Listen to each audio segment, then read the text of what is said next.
Yo, what's up, guys? What's up? What's up? Again, welcome to my video. आज म यता छु यो ललितपुरदेखि यो कलङ्की जाने रोडमा। अब यो रोडमा चाहिँ यस्तो बबाल यहाँको फुलहरू साइड साइडमा फुलेको छ। यु क्यान सी यताउता होइन, त्यो यो चाहिँ पिङ्क कलरको फुल क्या, यो जुन हामीले सिनहरूमा छोटो छोटो क्लिपहरूमा अनि राम्रो पब्लिक पेजहरूले हालिरहेको त्यो सिनहरू हामीले देख्छ नि, त्यस्तो खालको हो यो यताको यिनी फुलहरू हो क्या। अति बवाल यस्तो छ, त्यो बसाउने पनि होइन क्या। नजिक जाँदाखेरि यस्तो राम्रो बसाउँछ, आमामा आई लभ इट।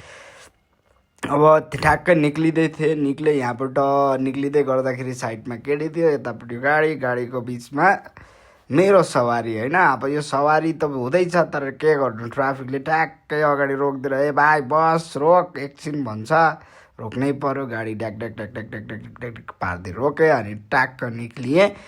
अब खास एक्सपेक्टेसन के हुन्छ भन्दाखेरि यस्तो क्लियरली देखाइदिउँ यो सबै कुराहरू, अनि तपाईँहरू पनि फिल गर्नुहुन्छ कि मैले नै भिडियो गरेको भन्ने।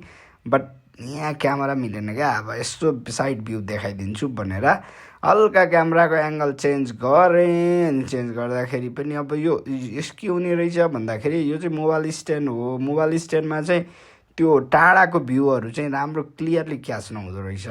त्यही भएर त भनेको guys, like share and subscribe गरौँ कि मेरो च्यानल पनि ग्रो होस्।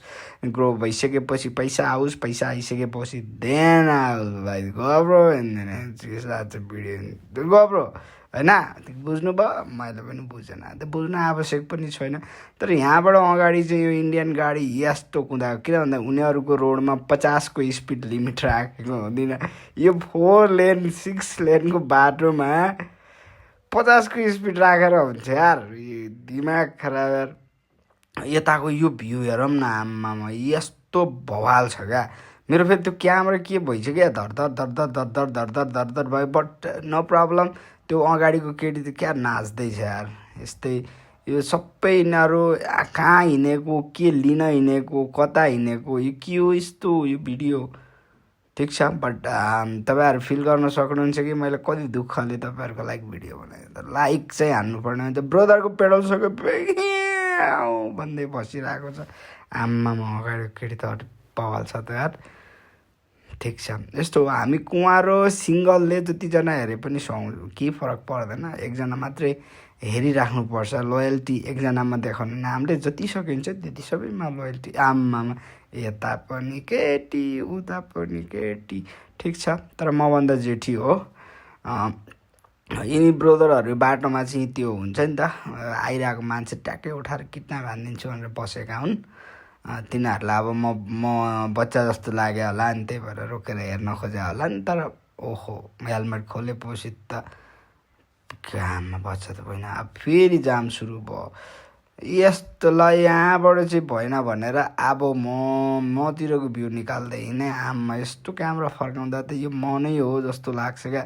अनि यहाँबाट ट्याक्कै निक्लिँदै थिएँ गल्लीबाट, भर्खर पानी परेर मौसम यस्तो बवाल थियो, च्यालेन्ज हाने जस्तो। तर म च्यालेन्ज एक्सेप्ट गरेन। आजभोलि अलि च्यालेन्ज एक्सेप्ट गर्ने समय र अनि परिस्थिति पनि छैन। सो अनि म क्यामेरा यो हेलमेटको क्लिप चाहिँ लाउनु बिर्सेको रहेछु। एक हातले बाइक चलाउँदै अर्को हातले क्लिप लगाएँ अनि हेलमेट मिलाएर गीत गाउँदै हिँडेँ। अब त्यो गीत यहाँ सुनाउने कुरो भएन।